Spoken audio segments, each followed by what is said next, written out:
ಎಲ್ಲರಿಗೂ ನಮಸ್ಕಾರ. ನನ್ನ ಹೆಸರು ತಾರಿಣಿ ರಾಘವೇಂದ್ರ.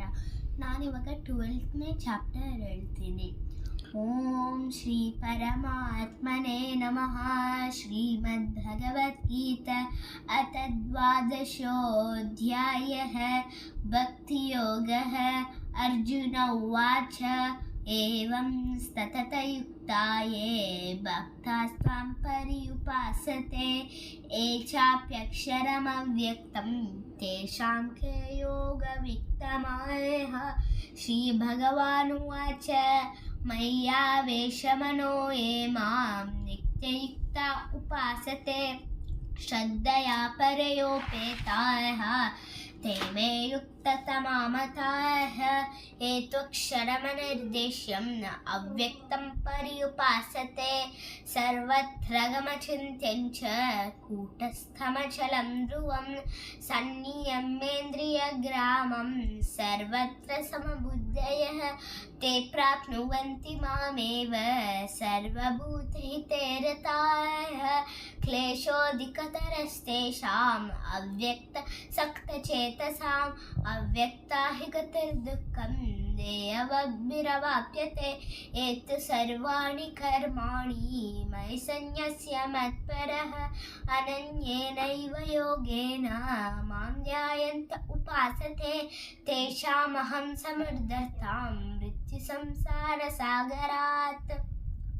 भवामि न चिरात् पार्थ मय्यावेशितचेतसा मय्येव मन आदत्स्व मयि बुद्धिं निवेशय. निवसिष्यसि मय्येव अत ऊर्ध्वं न संशयः. अत चित्तं समाधातुं न शक्नोषि मयि स्थिरम् अभ्यासयोगेन ततो मामिच्छाप्तुं धनञ्जय. अभ्यासेऽप्यसमर्थोऽसि मत्कर्म परमो भव मदर्थमपि कर्माणि कुर्वन् सिद्धिमवाप्स्यसि. अतैतदप्यशक्तोऽसि कर्तुं मद्योगमाश्रितः. सर्वकर्मफलत्यागं ततः कुरु यतात्मवान्. श्रेयो ज्ञानमभ्यासात् ज्ञानध्यानं विशेष्यते. ध्यानात् कर्मफलत्यागं त्यागाच्छान्तिरनन्तरम्.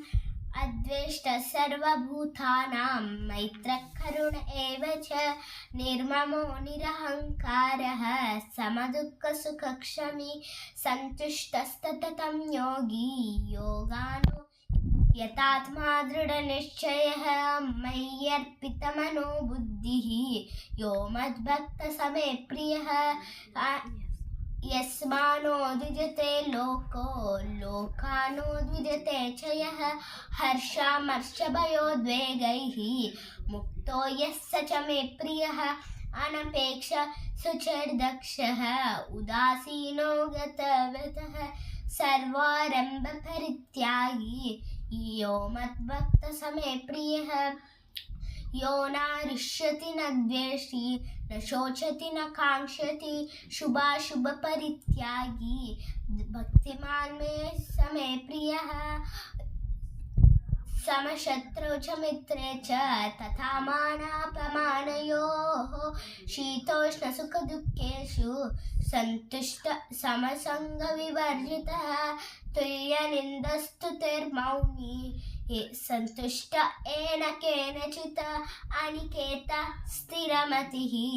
भक्तिमान् मे प्रियो नरः. एतु धर्म्यामृतमिदं यथोक्तं पर्युपासते